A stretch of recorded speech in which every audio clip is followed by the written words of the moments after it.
Welcome to the Dr. Pat Show. Talk radio to thrive by. Powerful, inspiring, and coming to you live, bringing you stories of people like you and me, busting through and living life full out. Get ready to dare to wonder what your life would be like if you knew you could not fail.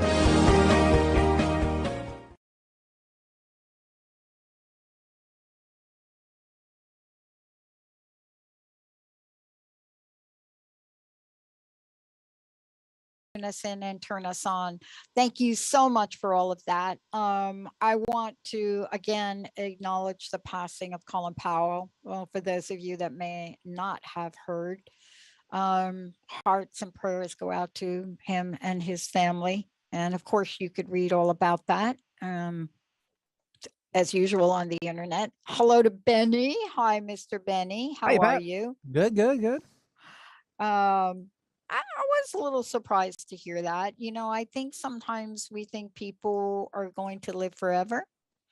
I know certainly that's sort of my view of things. I've always been a little shocked when people have passed, and, you know, you think about that and you have those moments where you believe they're going to live on forever. And I find that kind of odd in my own personal journey because I've lost so many family members suddenly.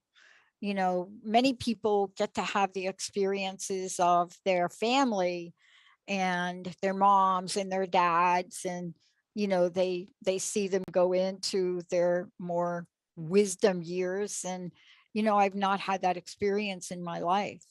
But I do know one thing, that, you know, we are here in the world to experience a level of empathy and compassion, which we've not done before. There's an opportunity for all of us, regardless of what you thought about Colin Powell's political perspective. You know, we're so far beyond that now. I hope we can all get beyond that now and start to look at each other right in the eye as human beings, you know, and not let the great divide our humanity. And that is my greatest hope.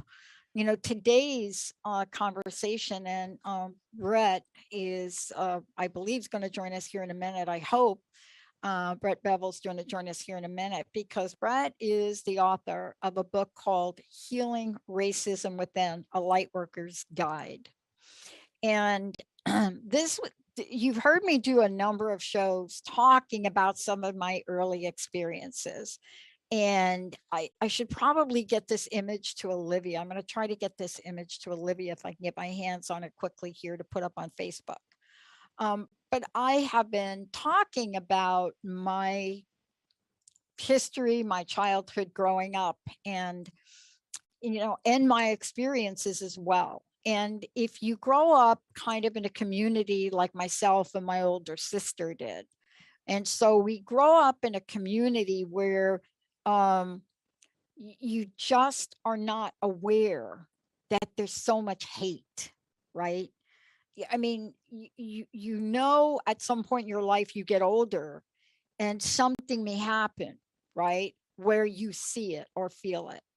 And, you know, growing up, when you grow up in a community as we did, and then my sister, of course, in Yonkers, and her door was, I want to talk about my sister for a minute, because this book is so important.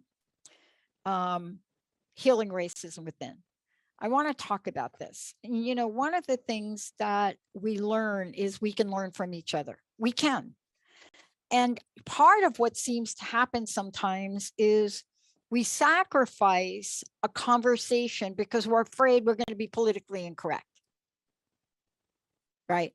We sacrifice that conversation because we're afraid we're going to err on the side of something or another. And, you know, and we don't have conversations that allow us to get to know. So I want to read this from the book, Healing Racism Within. And I want to read this. This was a comment. This was a reference, a recommendation from Iyanla Van Zandt, who I've gotten to interview a number of times. But this is what she is saying about the book. And just want to read this. From a deep place within his heart, Brett Bevell is supporting Black Americans in realizing that racism exists, not only through unjust laws and the dysfunctional systemic policies in our businesses, schools, and government, but also in ourselves, our emotions, our brains, and hearts, and the ghosts of our ancestors and the family systems we've inherited. And like other forms of disease, it can be addressed and healed if we look at the if we look at it fiercely and honestly, and have the courage to act accordingly. Thank you, Brett, for this beautiful bag of tools we can use to dismantle race-based conditioning. And this is a bag of tools. And when I think about this, what am I talking about? And what is Brett talking about? What is he talking about in this book? Right. And just so you know, I want to talk a little bit about who he is, right, for a minute. So, Reiki master, author of several books, The Wizard's Guide to Healing Energy, The Reiki Magic Guide to Self-Attunement, Reiki for Spiritual Healing. I mean, Reiki master since 1995. So, when you are someone like him and you are not only understanding, but enacting and practicing energy healing like magical awakening, it makes so much sense then to really look at what he says or he is doing. And I was really fascinated. I was reading something from his website, and it was a recording that he did a while ago. America needs a woman president. And I started to read that and read a number of different versions of it. But most importantly, the question then becomes, what are we missing? What are we missing in the conversation about healing racism? What is totally missing? And it's really kind of interesting because it's okay to say, I don't know what I don't know. I don't know what I don't know about your experience. I don't know what I don't know. And begin a dialogue. And really what we're talking about here is we're talking about a conversation that Brett talks about when he says energy healing is for everyone. And so when you say that, then why not? Why not healing racism within a Lightworker's Guide? Why not then open up the conversation? Why not get face to face or Zoom to Zoom, or it doesn't matter. But let's talk about this for a minute, because there's a picture I'm going to try to get to Olivia to put up.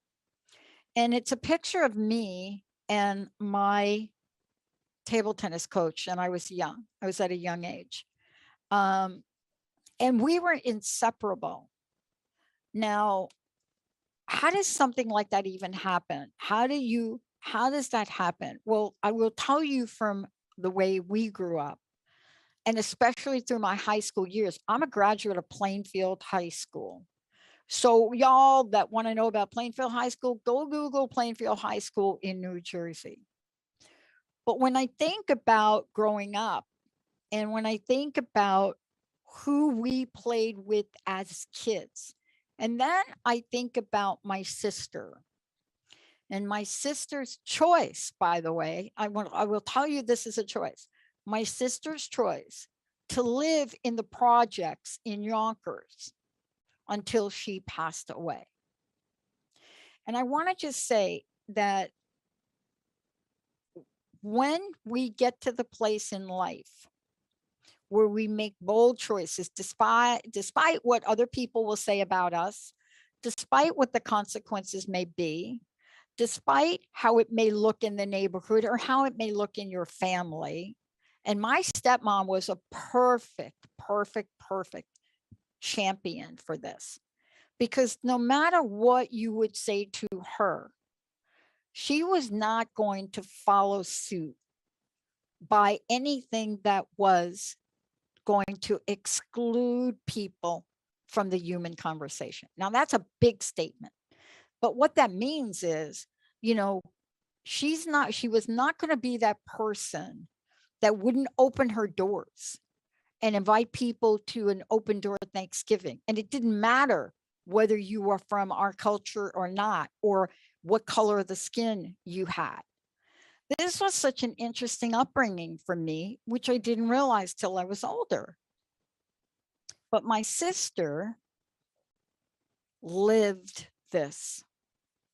Now, what does that even mean when I think about this? And so in his book, this is the cool thing in here.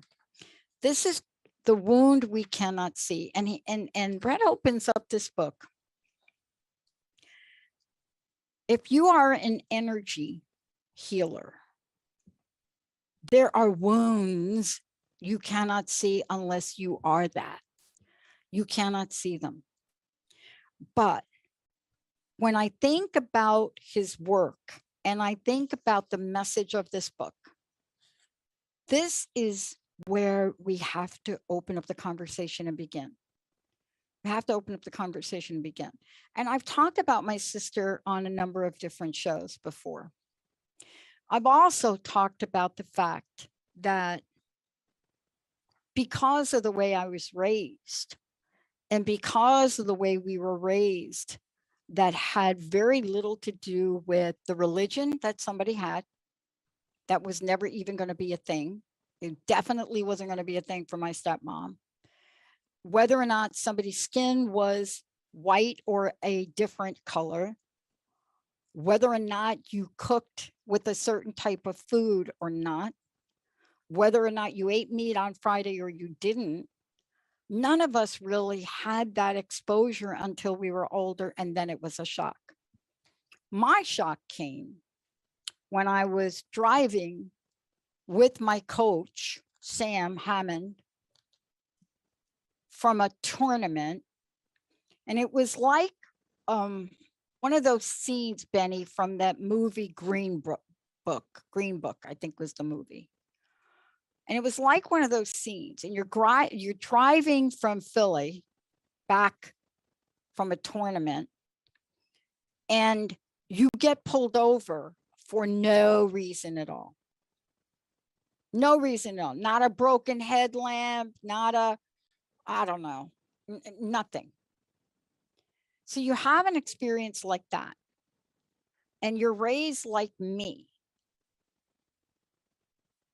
What do you think happens with an experience like that? Or growing up as a kid, you're walking through Central Park with your friends, and you are white, a white woman, a kid. I'm a white kid then because I was younger. And your friends are not white. And you're going through Central Park, and out of the bushes, somebody jumps out and stabs one of your friends, one of the friends of color. You have to be thinking, if you're somebody like us, who was raised like us, you have to be thinking that it couldn't possibly be that. And it took so many years later. And then if you're my sister Joyce, I want to just tell you how interesting my family was growing up when it comes to race. And if you're my sister Joyce, and you are this girl from the South who finds herself in the middle of the Bronx, and your first boyfriend is from Puerto Rico, and he happens to be in a gang, and then you become the head of the gang. Now, why am I saying this? Because what changes in our lives? What is it that happens in our lives? How do we see people differently? Is there something that is in ourselves, just like here, that no matter how many of these situations I'm talking to you about my upbringing, it's still not enough. It's still not enough. There's still more healing to do. We're going to take a short break, Benny, Olivia. When we come back, I would like to talk a little bit more about the book. I'd like to share a few things from the book.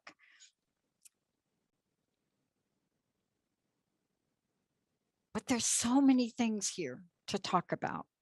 Let's take a short break, everybody. We'll be right back.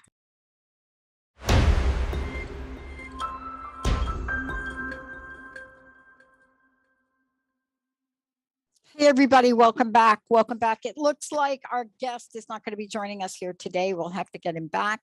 The book is Healing Racism Within a Lightworker's Guide. And, you know, as I said before, you could go to Brett's website and take a look at what Brett does. And I just shared a little bit about this, where, you know, when you're a light worker or when you're an energy healer, or anything to do with this, there is so much you, quote, don't see the way we see it.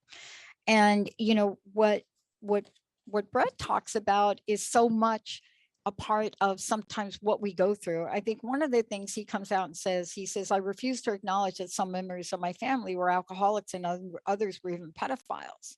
Nor did I consider Clyde, my father's raging, hateful real estate friend who bragged to us about having killed an innocent Black boy years before and was someone I hated, whose presence I dreaded, to be a murderer. Yeah, like that is a lot. And when you go and you read some more of this and you hear what he says, and while I didn't realize the grand wizard of KKK who came to repair a television because I couldn't see, I don't want to say this, the crack of you know what, while he bent over to work, I found his constant anti-Semitic commentary idiotic. It never occurred to me that my father may be a supporter of that same hateful ideology. See, this is what we called ignorance. And ignorance is not an excuse for racism, but let's just say ignorance. You know, there are a lot of shows that we're bringing forward on the network that are really hopefully going to help us understand the word racism, because it's not just a word. I want to just tell you, for me, I've seen a lot of things in my life, but that experience with Sam and that experience of being in a car or walking through Central Park and somebody jumps out of the bush and kills your friend with a knife, and you don't really put it together because, you know, let me just say, back then, we don't really talk about hate crimes very much. It wasn't like even a thing. People of color just got killed, but you didn't even really put that together, right? You didn't really put that together. So, you know, you have a group of kids walking through Central Park, just like any group of kids. Yes, it was at night. No, we shouldn't have been walking through the park. All of those things, right? That you grow up with, never do this, never walk through here. And then we're kids because we're not going to walk around. We're going to take a shortcut through Central Park because that's just what you do. And then you watch that. And you're a kid though. So you're not part of the conversation that goes on. You go to the funeral, of course. But you're not part of the conversation. You're not part of, and then your family, you know, your parents go to the funeral and they go to the, but you're not part of the conversation because you're a kid of why did that happen? At least you weren't then, because racism ignorance was so rampant that it didn't even have a phrase. It didn't have a phrase. But to see it where I live now in the Pacific Northwest, to see it now, and let me just give you another version of it. There are several versions of it that I reflect back on, and that's why I was excited about this book.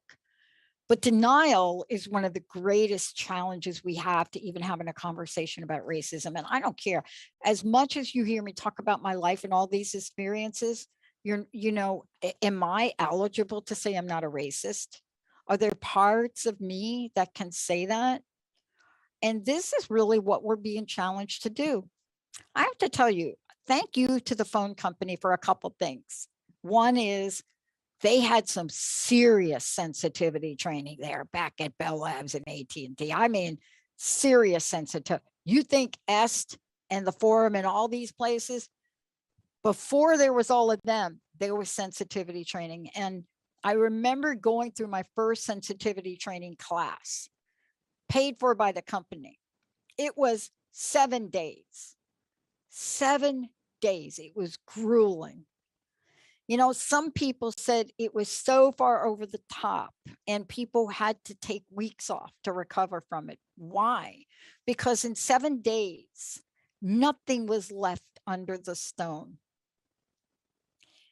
Not the man in the class that tried to rescue a woman after the facilitator literally took her apart, to understand how this affects whether or not we can stand to be empowered as women, to conversations about race that you didn't even think were possible, to effects on how you or do not have your children play with other children or your grandchildren for that matter. And you don't really say out loud, well, I'm not really sending Johnny over there because of dot, dot, dot, but you still don't send Johnny. It's really interesting about what we're discovering about ourselves if we plan to do it. But this day with Sam, my coach, and I didn't really understand this very much until later. It just didn't hit me, but I'm young. I wonder, I'm trying to think if I was even 21. I don't even know. And this man watched me practice in a full cast because my knees were not good since I was 19. I just tore up my left knee, but he watched me play in a full cast, right? Can't move. And he walks over to me in a broken accent. And he says, what are you doing? Like with that, you know, that accent, that just beautiful accent. And he walks over to me and he's got this striped shirt on. I got to find this picture for Olivia. And he walks over to me and he says, what are you doing? Like that, like, what are you doing? And I just looked at him like, I'm practicing. He said, no, what are you doing? And I looked at him again. I said, I'm practicing. And he proceeded to talk to me and say, paraphrasing, you're never going to make that shot right. And he never said anything about my cast. And I later found out who this man was because he got on the table next to me, playing with the top person of the club, teaching another kid, Muriel Stern and her brother. And I watched him do this. I later found out this man was the national champion of Ghana, Africa, was from Ghana, Africa. And after we were all done, I looked at him and I said, how do I get better? And he says, well, I'll help you. That became a journey for me that lasted until I stopped playing and went back to school. But on this one day, coming back from Philly, late at night, something happened that nobody could predict. And if you saw that movie, Green Book, I think it's called Green Book, Benny. If you saw that movie, there's a scene in that movie, and every time I see this scene, I play this incident over and over and over and over in my mind, and I feel every emotion from it. It is one of the rawest feelings that you could feel when you watch somebody you care for being mistreated, harmed because of the color of their skin. We're going to take a short break. When we come back, we're going to talk about, what do you do? What do any of us do? And I want to say this. When I watched my friends here, my friends from China, my friends from Korea, when I watched these folks in their neighborhoods in the Pacific Northwest, in the past year, walking back from a grocery store, and some of them being beat so badly in the Pacific Northwest. Yeah. it causes us to all hit the pause button. And is it true? Can we really heal racism within?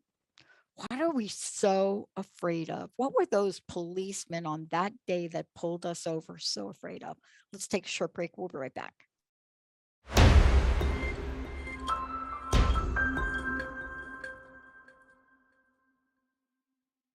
Hey, everybody, welcome back. Welcome back. It's so great to have all of you tune us in and turn us on. One of the things I was saying is really struck by, and I'm really proud of our network. We're bringing powerful, powerful conversation, to the forefront on so many things. And one of them is something I hadn't really imagined early on for a network, but clearly, the conversation that has to do with how we create a level playing field. And what does that mean? How do we do that? And I was sharing a story about Sam Hammond, and I'm going to put the image up here. I think Jacob said he would be able to really show it to you. For those of you that heard me talk about Sam the other day, I didn't have the image readily available to me. And I just put up a really bad copy of that image. But one of the things that happens along the way is you learn lessons by reading about them. You learn lessons by hearing about them. You certainly learn things from your folks when you grow up, but there's nothing more powerful that I think you learn than to have a life experience about something. And, one of the things that I was really struck by, and, I want to read this from the book. It says, raising your voice in more ways than one. It says, white silence on the issue of racism is a big reason why it's been so hard to create long and lasting change. White silence. The inability of whole segments of populations to speak about police brutality when this brutality includes murder, sometimes even caught on film, is insane. You can help end that silence by bringing your voice to protest, by speaking to family and friends about issues related to ones like the mass incarceration of Blacks. Know that the power of your voice creates change each time you use it. The power, however, is more than just communicating your position to others. The sound of the human voice can also bring healing to the body and psyche. Sound healing techniques have been helpful for many of their own healing process. One of the things that, and this is, by the way, for those of you out there, this is from the book Healing Racism Within. Sometimes you can't help yourself. Sometimes you can't. And, and sometimes you don't realize the impact of things. And I will tell you, like on a night like that, when we're driving in a car and it was two of us and two people in the back, and you're driving in a car, and I think Jacob has the picture of Sam that he's going to put up on Facebook. And so if you take a look at that picture, yes, that person, you look at the mug of the person in that picture, that's me. That's like that expression on my face. That was my game. That's my game face. But when you grow up like I did, and then you go through the generations and the decade we went through, protesting was an understatement for a lot of us. Protesting and being on the streets and marching for all sorts of things.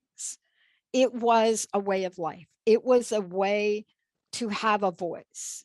It was a way to say something is wrong here. And I remember this, as a young person, but then I remember again, in the 80s when living on the East Coast, and honestly, you couldn't get a conversation with Mayor Koch around men in the gay community dying from AIDS. I mean, there could not be a conversation about that, protest after protest. But to experience what happens when you get pulled over by the police and you are a white woman, a young woman, very young, if you look at that picture, in a car with people of color. And Sam was a man from Africa, and he was my coach, and we were inseparable. And so if you take that scene out of that Green Book movie, the scene where they get pulled over for what? No other reason but what? There is a Black person in the car, or a person of color in the car. Because in that car, we had Sam, we had another player from the Dominican Republic. Clearly, basically, I was the only white person in the car. Yeah. And when I think about that night, and I have to tell you honestly, I have tried to block it out for a lot of years, but it's really hard to block out. And you watch what happens to this, and you see people you care about being thrown on the ground or being thrown up against the car. So imagine what happens when every animalistic version of who you are kicks in, and you decide you're not going to let that happen. See, because I didn't know any better. I didn't know any better growing up. I was, there was a reason my family kicked me out at 17 years old. There was something about my spirit that just wasn't going to let that happen. And I'm still like that today, except I have found other ways to do it. And I'll never forget that night, because I made the situation worse and I didn't know it. I made it worse and I didn't know it. And, it's interesting when I think back at that and all of us getting hauled off. I didn't realize I was making the situation worse. Because I think sometimes when you talk about this, when you read from the book, Raising Your Voice in More Ways Than One, when you read from this chapter, and then you talk about how you can heal some of these things in a holistic way, it kind of connects the dots. Because I think for the people that I know and the people that are my friends in the world today, there isn't a single one of us that would have allowed that situation to happen, not then and not now. This is the conversation I think that's so hard to have. Even knowing that about me, even knowing what my sister was like, my sister did not know color. She lived in a place of Yonkers, and she was the only white person in that project, the only one. And her door was always open. Always open. And when you would go there and you'd go up, the door would be open, there'd be food, people would walk in and out, up and down the stairs. When my sister passed away, her children got a church for her funeral service, which was way too small because people were wrapped around full blocks to come see my sister. And if I only had just a small amount of her love and compassion, I just wondered what kind of person I'd be. I just wondered what I'd be. How do you know that she didn't see color? Well, you probably see it by who she married, or you probably see it by who her children married, right? Or you probably see it by the fact it was never an issue, or you probably see it by what she did in the outside world to be that person that would stand out and be vocal. You'd probably see it across the board, but you'd also see it by the fact that her door in a project that was so dangerous that when I came, there was a cone in a parking spot for me. And when I came to visit her in my ridiculous out of place sports car, 3 guys would come down to meet me, and they would lift the cone and I would park there, and they would put a very special sign on my car, meaning you touch this car, you're dead, pretty much. This is a neighborhood that my sister lived in and loved it. And it was an amazing experience to have. and be in my sister's home where color and race were not a conversation. People speaking languages that you couldn't barely understood, although Spanish, we did learn Spanish, a little bit Spanish. But I was greeted by these three men and walked up to her apartment, and her door was open and unlocked. Can you imagine that? Her door was open and unlocked, and there was food everywhere. Food everywhere. Anybody that walked in there, it didn't matter if she knew them or didn't know them. It didn't matter what walk of life you were from. It didn't matter if you had a job, didn't have a job. It didn't, none of that mattered. They were greeted by my sister with nothing but love. And I think about that today. And I think about Sam today. And I think about those times that we grew up. And I always ask myself this question: is there more that I can do today? I mean, is it enough to be aware but be inactive? See, this is really tricky, isn't it? This is really the question about racism or about inequality. You know, when all you have to do is experience something like a Stonewall to realize that you are just really on the edge of being an activist for your entire life. You just like right on the edge. There's something about it. Or that you watch the horrific treatment, George Floyd. You just watch that. And how quickly did we forget that? Hello, how quickly? You know, how quickly did we forget Black Lives Matter?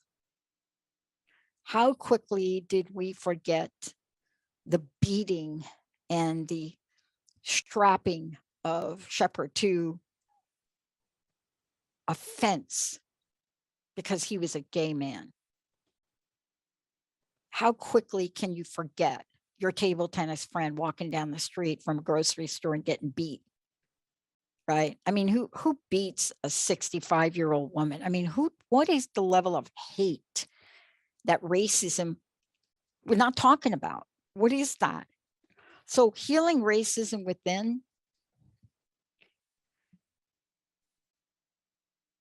we have to shapeshift, as Brett talks about. We have to shapeshift our culture into what he calls a unity consciousness. See, I love that he's talking about this. I love that he's talking about this. And he's talking about how you can become part of some of the amazing tribal rituals that go on where shapeshifting actually happens. But I will tell you this. It's like those movies that you watch where the lawyer, the white lawyer guy defends, you know, Samuel L. Jackson in the movie. And, you know, it's like that movie, Matthew McConaughey and Samuel L. Jackson in that movie. I don't remember the name of the movie, but, you know, there's a line in that movie in the jail cell where there's a confrontation between the two of them. And Samuel L. Jackson says something like, "We're not friends. Do your children play with my children? Has my family been invited to your family's house? Have you come to ours?" And see, this is really the underpinnings of what we're talking about here. You know, are we willing to look at racism from afar, or are we willing to take a look, as Brett says, take a look at it from within? Is this a part of our culture that we don't want to look at? Is this a part of something that has been so insidious for so long that we are all, as he talks about, in denial of what has been in front of us, in denial of things that have been so hard for us to face? You know, in denial of the fact that you think you're walking through Central Park with a group of people and it is just coincidence that the darkest person in the group gets knifed. Is that really coincidence? Is that, is that the story that I can tell myself for years and years and years? Is there something that we can learn or do differently? I'll tell you what I wonder. It's Kamala Harris's birthday. It's coming up on her birthday.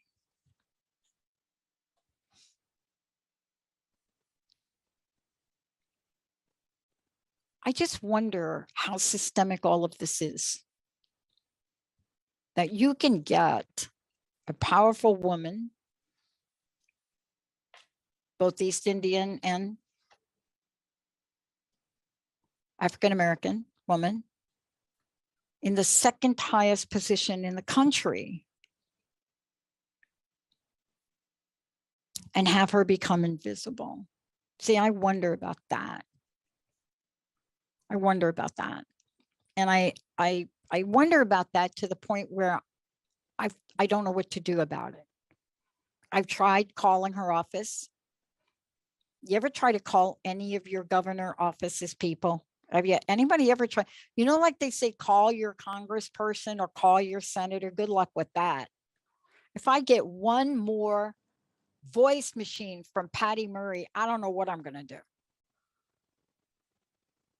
But you can get some Congress people, and you can get their staff, and you can call, and you can ask. See, we think we can't do something, but we really can. Can you post on social media? Can you do things like that? You can.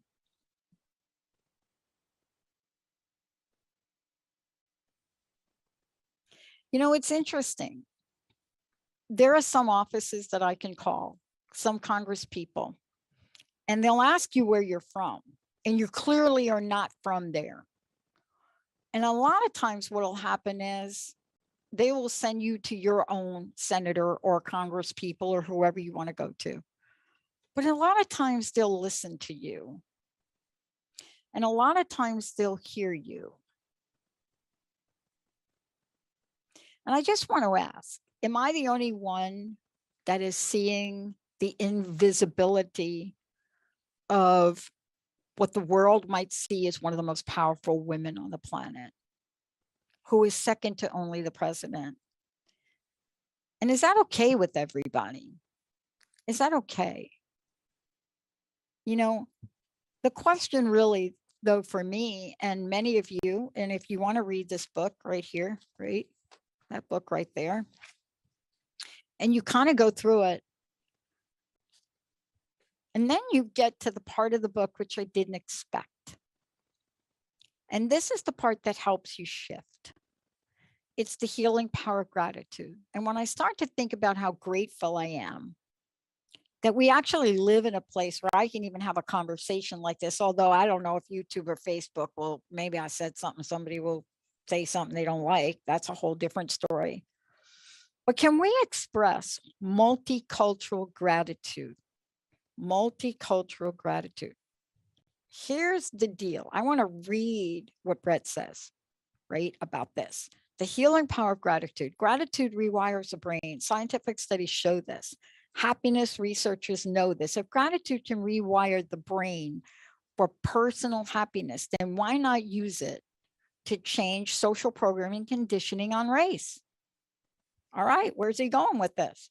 He then goes on to say, it was when I was exposed to other cultures and began to appreciate them in my own negative racial bias began to change into gratitude and appreciation. And boy, is he right on with that. Is he right on with that? It was when I was exposed to other cultures and began to appreciate them in my own negative racial bias began to change into gratitude and appreciation. Boy, can't we all learn from that? Can't we all learn from that? Practice offering gratitude for individuals or cultural attributes beyond your own, even if it means starting small. Start with the phrase, I am grateful for, and then fill in the blank, and fill in the blank. Make it a practice to say things which you're grateful out loud, even if you can only speak in a semi-audible whisper. It might sound something like this.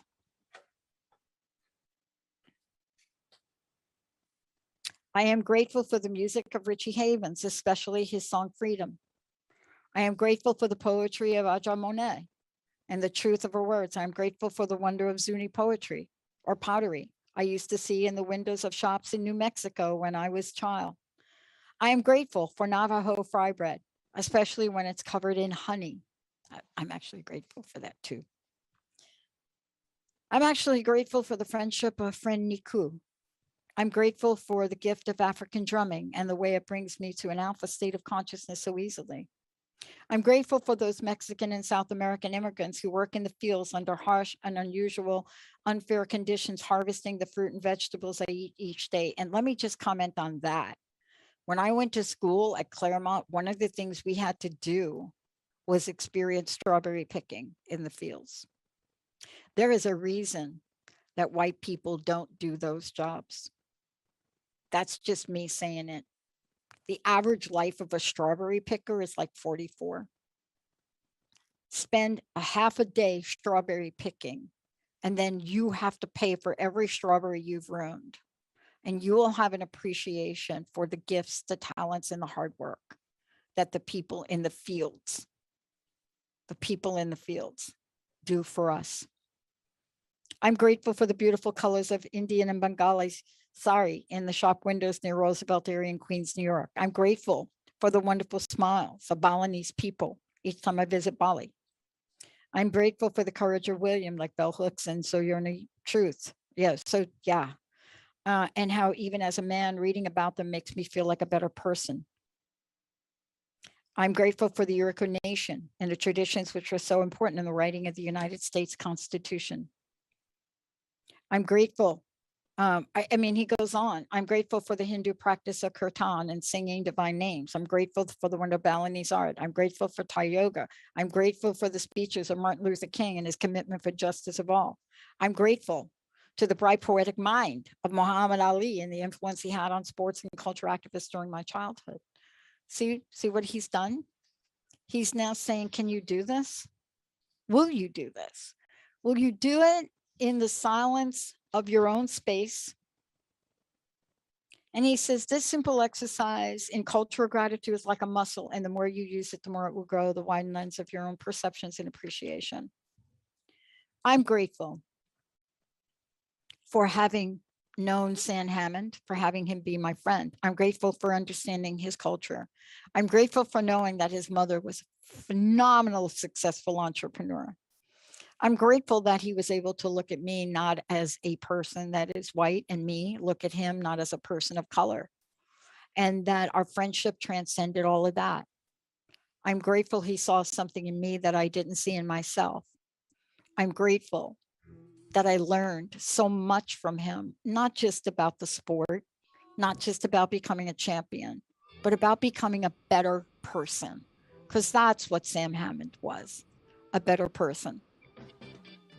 I'm grateful for all of the people that invited us to contribute to the music video with John Legend and Tata Prince.